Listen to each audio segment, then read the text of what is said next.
Good morning, my fellow yogic travelers. I'm mighty glad to be alive today as we continue to live, laugh, love, linger, learn, loaf, live the life we love. So I hope that you are to join me on Friday, which is today. I love to mess around with my old PowerPoint presentation, so hang in there with it. I hope you enjoy it. So I want to talk about archetypes, stuff that's hardwired inside us, the primordial images of our own collective unconscious, deeper than the impersonal one. Have it say like imprinting, like a duck mistaking, something other than the maternal. But it's instinctual. You have to bond to this. So sometimes you find that those in the outer world are not adequate to the task. They don't live up to their potential. But we still have these images inside. We're playing cards with them, you could say. Discover them for yourself. Now we know them in terms of pairs of opposites, like agonist, antagonist muscles. And this teaches you about teamwork, cooperation, like your rector spinae muscles in the back and the abdominal muscles in the front. How do you work them together? All right, so our senses and our psyche work together. This is unbelievable. Sometimes the outer knowledge of what we think we know is unaware of the transcendent other, which is the background. So the senses may be the vehicle through which the outer world is projected, but then we interpret it in the inner world. Just like particle physics, we try to find out what is the essence of matter, but we can only represent it through its effects. So the archetypes are images of our own instincts. So it's a condensation of our own living processes that we understand through our senses and thinking mind. Now, I'm totally into the yogic approach, and it's a generic name for anything else that takes you into understanding human potential and developing your intelligence, studying how intelligence works. Right? So I call it the ministry of asana first. If you open up your body, you'll experience what I call the biology of hope. There's tremendous chemicals inside your own brain to help you experience this unity. So that means the transcendent base, which is our background, can be consciously connected. And then you could say the rest of your lifestyle becomes your path. That's the process through which you embody the essence of that experience. That's what yoga teaches. And then breath work. Cannot overemphasize how many disciplines touted as being so important, from which you can align yourself and draw strength, develop health, access different brain waves.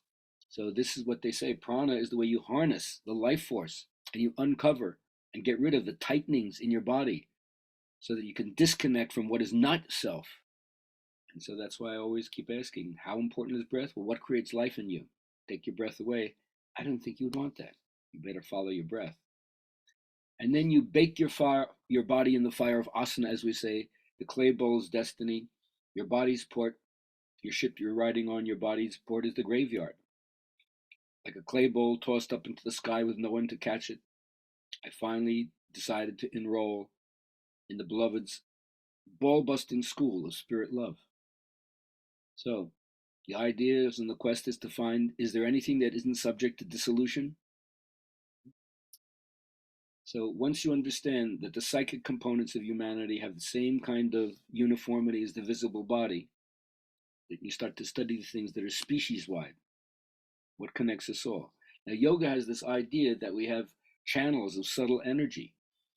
The intertwining of them, like the DNA molecule, becomes the ancient symbol of the caduceus, the winged serpent that rises from the base and sprouts its intuition when you get up to the brain.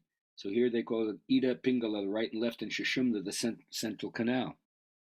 And then you start to realize that your own personal energy is just a ripple, a wave on the cosmic ocean that we're swimming in and surrounded by. And then they teach you that there are different movements of the energy through the body. They call it the vayus, an eliminative energy in the base of the pelvis, digestive energy in the stomach, a pranic or respiratory energy in the chest, a vocal energy that comes through your throat, and then a auric energy that's around the body electromagnetically and interstitially within yourself. So there's a tremendous invisible world within us all. Now, the first thing we want to tell you through yoga is slouching acts like a dope. to your body. Your mother was right. Stand up straight. We call that Tadasana. And my teacher taught that your chest is supposed to be like pillars, and you have to balance the right and the left, the front and the back, from plane to plane, limb to limb, bottom to top, side to side, and so forth. And this observation, constant inquiring into your own depth, is what starts to awaken awareness of what your potential is.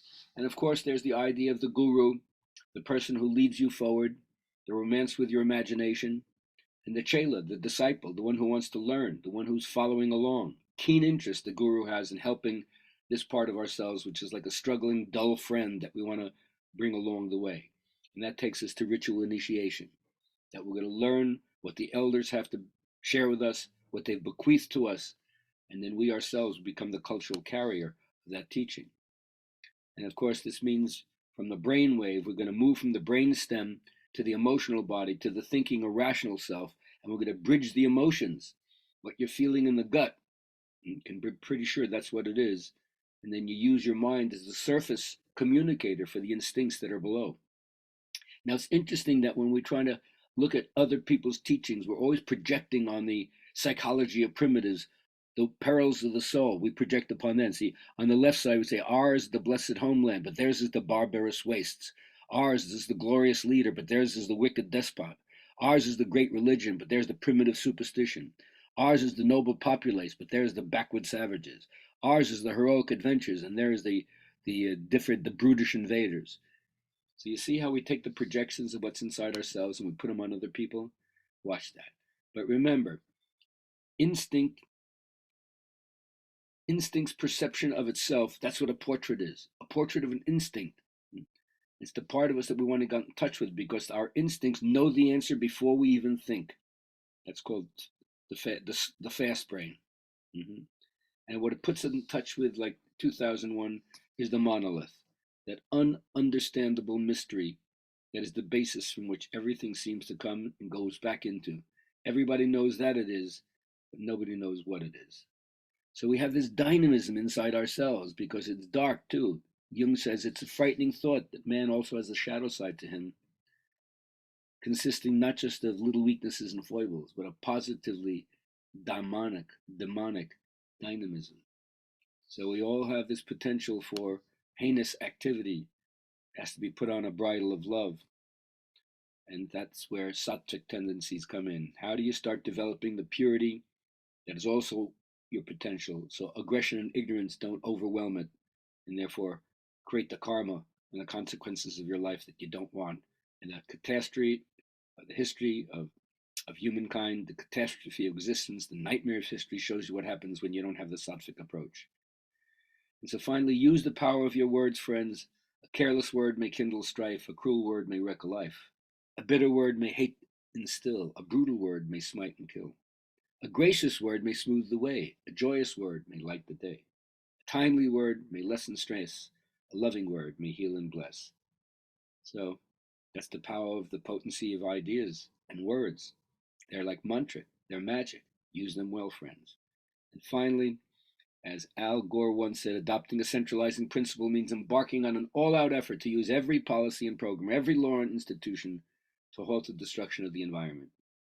So yoga is my reason for getting up, my organizing principle to embark on this all-out effort to turn my own consciousness into something that's worthy of my own personal life and worthy to be shared with other people, both to help them appreciate, celebrate life, and compassionately to understand and help them through the sufferings that they face. Thanks so much for listening. I'll be away for another 10 days or 2 weeks. The next class in Good Vibrations is on October 18th. So check out my website for the listing of the titles and get in touch with me. Always check out my website. Let me know what you're thinking when you see the different offerings that I have.